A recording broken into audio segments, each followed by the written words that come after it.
Well, what an incredible privilege to come here this morning and see these absolutely fascinating jewels. They're actually miracles of natural history combined with craftsmanship.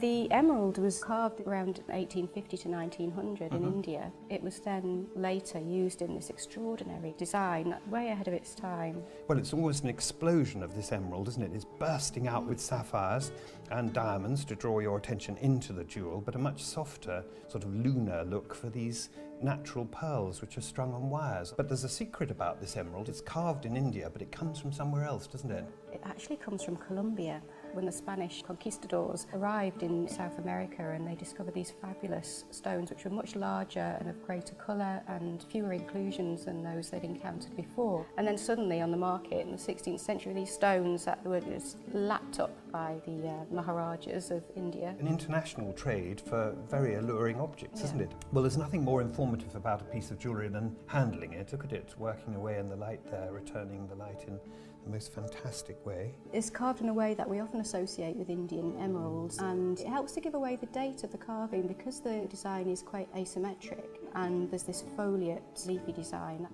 And here we can see a vase from which are emanating a scroll of flowers. It is a peacock feather in some regard, isn't it? With radiating bars of diamonds and cabochon sapphires at the top, and rows of real pearls, oriental pearls. This is an aigrette, isn't it? We know it was once worn on the forehead with black feathers, but actually, if we look at the back,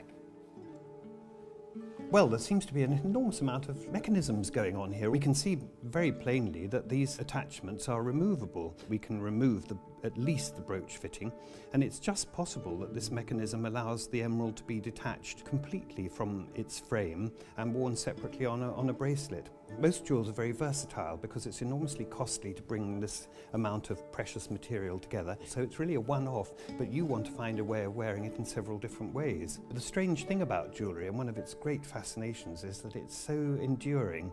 And this is exactly the same visual experience for us as for the Indian prince and for high fashion in Paris in 1921. And this is one of the reasons why they have such a sort of talismanic hold on everybody, because strange to say, we are passing on, this remains as it is.